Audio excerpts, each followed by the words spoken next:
Shalom, selamat siang. Sebelum kita membaca firman Tuhan, mari kita berdoa. Bapa di surga, kami percaya Engkau hadir di tempat ini Tuhan, walaupun kami dalam online.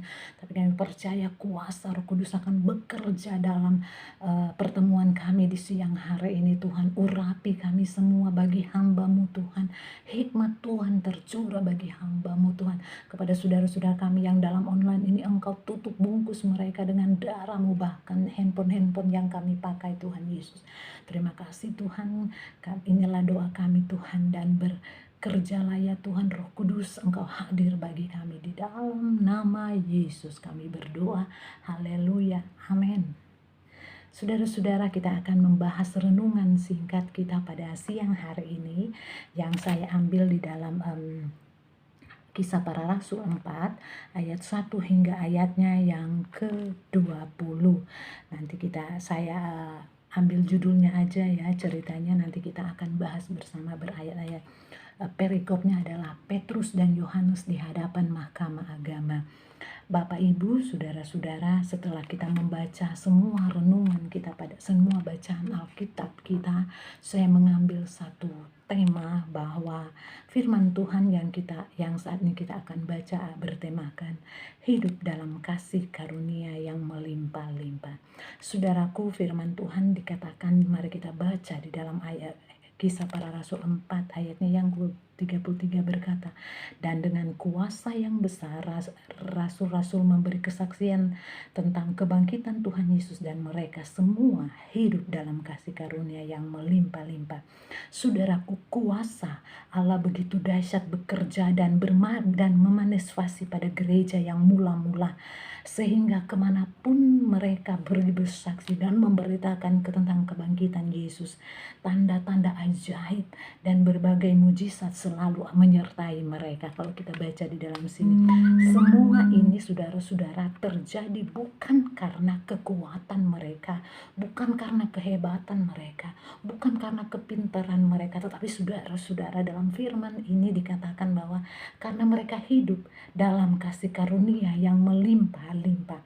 Artinya saudaraku, di sini di firman artinya saudaraku bahwa semua hanya karena anugerah Tuhan bagi mereka, semua karena kasih anugerah Tuhan bagi mereka, sehingga mereka melakukan hal-hal yang di luar secara manusia nalar kehidupan kita itu nggak bisa, tapi karena kuasa Roh Kudus menyertai mereka, dan akhirnya mereka melakukan keberanian menginjil dan sebagainya.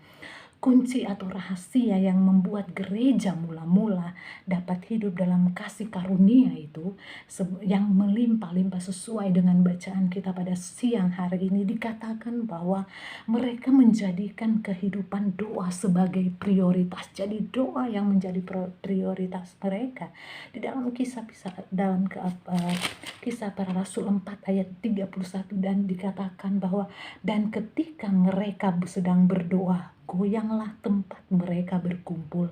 Itu dari mereka semua penuh dengan Roh Kudus, lalu mereka memberitakan firman Allah dengan berarti. Jadi dengan kuasa doa mereka melakukan keberanian memberitakan Injil. Itu dikatakan dalam firman Tuhan. Saudaraku yang kekasih di dalam Yesus Kristus, inilah kekuatan gereja yang mula-mula. Mereka selalu mengandalkan Tuhan dan berdoa kepada Tuhan ketika mereka menghadapi ancaman, tantangan dan masalah, sehingga respon mereka bukan karena takut, tetapi mereka justru semakin penuh dengan Roh Kudus dan semakin berani memberitakan firman Tuhan. Jadi dikatakan kunci mereka yang pertama adalah doa. Saudaraku, mereka menjadikan keintiman melekat dengan Tuhan sebagai prioritas utama. Saat ini gereja kita ditutup. Kita bangunlah mesbah doa kita di rumah kita masing-masing, karena kunci untuk memberitakan Injil seperti firman yang kita telah baca di sini, bahwa kuncinya adalah doa.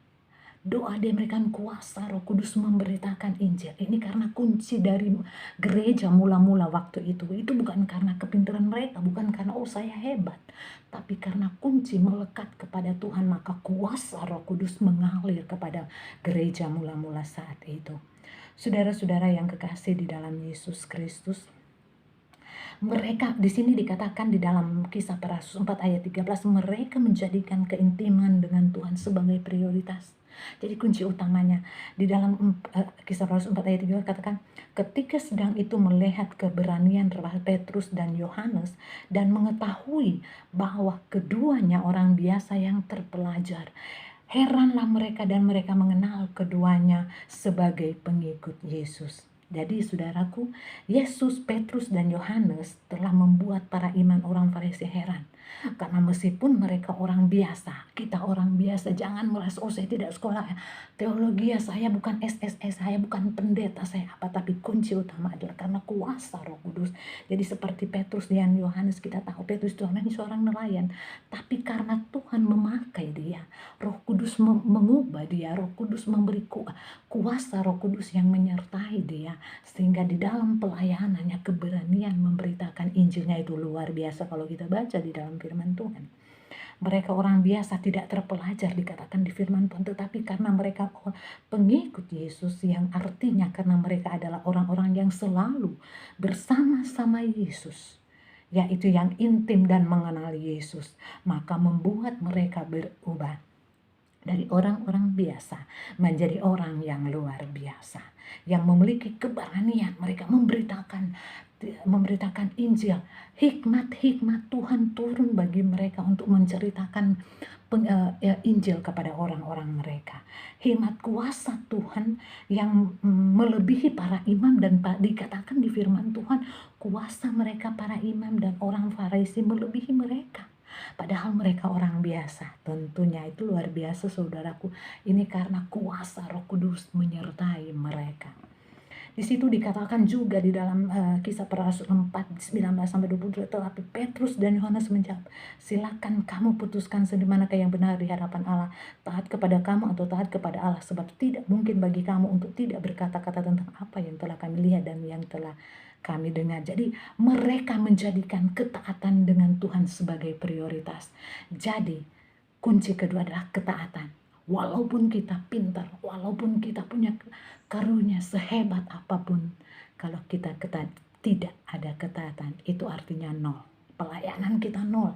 Tapi firman Tuhan dikatakan bahwa gereja mula-mula, yaitu murid-murid Yesus, adalah mereka melekat kepada Tuhan. Bukan hanya melekat, tapi mereka juga taat kepada Tuhan, dan mereka menjadikan keintiman adalah prioritas mereka yang utama. Jadi Petrusnya tidak mencari perkenanan manusia. Mereka tidak melihat. Terkadang orang merasa bahwa saya ingin melayani di panggung supaya orang melihat bahwa saya hebat. Tapi di firman Tuhan dikatakan bahwa Petrus dan Yohanes tidak mencari perkenanan manusia. Mereka hanya taat kepada Tuhan. Jadi fokusnya hanya kepada Yesus, bukan kepentingan manusia atau program, karena semua dari Dia, oleh Dia, dan karena Dia. Jadi saudara-saudara, di sini ditekankan bahwa jangan kita hanya melayani Tuhan, hanya fokus di mimbar, hanya fokus karena orang melihat, wow saya hebat, wah saya berani memberitakan firman Tuhan. Mari firman Tuhan pada siang hari ini mengajar kita lewat Petrus dan Yohanes bahwa mereka menceritakan kebenaran, mereka melayani Tuhan karena mereka fokus kepada Tuhan. Jadi saudaraku yang kekasih, mereka menjadikan Kristus sebagai yang prioritas dalam hidup mereka.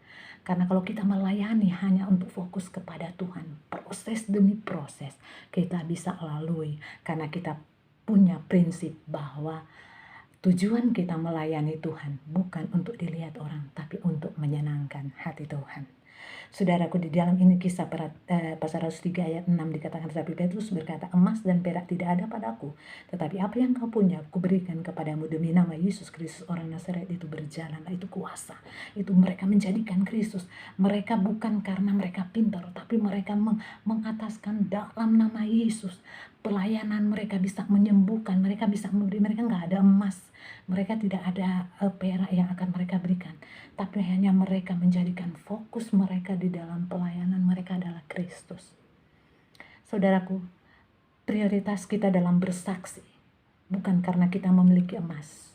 Itu yang dikatakan di dalam Kisah Para Rasul 3 ayat 6. Bukan karena perak atau sesuatu yang duniawi, tetapi karena kita memiliki Yesus yang hidup. dan yang berkuasa di dalam kita.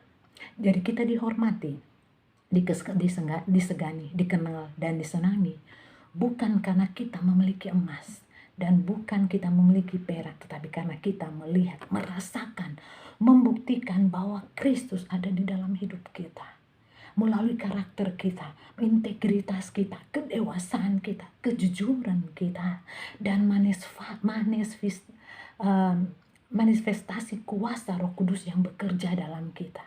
Jadi orang melihat bukan karena kita kaya, bukan karena kita berpendidikan, tidak. Tapi kalau kita benar-benar prioritas utama kepada Tuhan, maka saya percaya pelayanan kita luar biasa. Karena di firman Tuhan ingin membuktikan bahwa Kristus hidup di dalam saya, ke dalam kita. Orang yang hidup di dalam Kristus adalah dia dewasa rohani, ya karakter rohani. Dia mempunyai prioritas utama, bahwa integritas kedewasaan dia bisa dilihat orang. Karakter Kristus bisa terpancar bagi dia. Dan dia tidak fokus kepada hal-hal duniawi. Dan kuasa Roh Kudus, karena kuasa Roh Kudus luar biasa, orang bisa melihat sinar kemuliaan ada pada orang tersebut. Kalau dia orang yang benar-benar fokus dan prioritasnya untuk Tuhan dalam pelayanan. Tapi kalau kita hanya untuk prioritas karena manusia ingin dilihat orang, maaf saya ngomong, dia tidak membawa dampak bagi orang sekitarnya. Dia hanya memegahkan, dia hanya wow. Orang bisa melihat, tapi Tuhan melihat hati. Saudaraku, mari saat ini dalam firman Tuhan, kita mulai saat ini, saya dan saudara-saudara, dalam pelayanan kita tidak prioritas lagi. Bukan karena kepintaran kita, bukan karena kegagahan kita, tapi mari kita segala sesuatu yang diprioritaskan dan yang bukan kehendak Tuhan, kuasa Roh Kudus membuat kita bangkit dan memampukan kita untuk menjadikan doa, ketaatan, dan Kristus sebagai prioritas yang utama. Jadi pelayanan kita yang utama adalah mari berdoa. Prioritas kita adalah kepada Tuhan, fokus kepada Tuhan. Sehingga kita hidup dalam kasih karunia yang melimpah-limpah. Kuasa Roh Kudus yang bermain atau melimpah-limpah dengan kuasa dahsyat, dengan tak terbatas menjadi pribadi, potensi dan talenta yang ada pada kita. Kita perkatakan, deklarasikan, Tuhan, saya akan melayani Tuhan. Karena saya mau melekat kepada Tuhan. Karena saya mau taat kepada Tuhan. Karena saya mau prioritas utama saya kepada Tuhan. Bukan kepada manusia. Saudaraku, jadi penutup saya hari ini adalah, semakin kita melakukan yang prioritas, maka semakin kita hidup di dalam kasih karunia yang melimpah-limpah dan semakin besar. Karena kuasa Roh Kudus bekerja dan mentransfer melalui pribadi kita, potensi kita dan talenta yang ada pada kita. Oleh sebab itu, biarlah hari ini, hari Pentakosta, mari kita sama-sama terima fire, agar kita kuat, kita bisa memberitakan Injil dengan kuasa otoritas Roh Kudus. Dan lewat kita, banyak orang yang melihat Yesus dan mereka boleh percaya. Saya percaya kita semua di sini adalah orang-orang pilihan Tuhan, orang-orang yang mau melayani Tuhan bukan karena dilihat orang, tapi karena kita intim dengan Tuhan, kita fokus kepada Tuhan, dan tentu kita prioritas utama adalah menyenangkan hati Tuhan. Demikian renungan siang hari ini. Tuhan memberkati, kita berdoa. Kami bersyukur Tuhan Yesus, siang hari ini Engkau mengajar kami untuk benar-benar menjadi pelayan-Mu Tuhan Yesus, agar kami menerima berkat yang luar biasa. Kiranya di dalam pelayanan kami ada keintiman dengan-Mu ya Tuhan. Kami selalu fokus kepada-Mu Tuhan. Kami selalu berprioritas kepada-Mu Tuhan Yesus. Terima kasih Tuhan, kiranya firman kami pada siang hari ini dapat menjadi rema di dalam kehidupan kami. Di dalam nama Yesus kami berdoa. Haleluya. Amin. Terima kasih. Tuhan memberkati. Sampai jumpa minggu depan. God bless you all.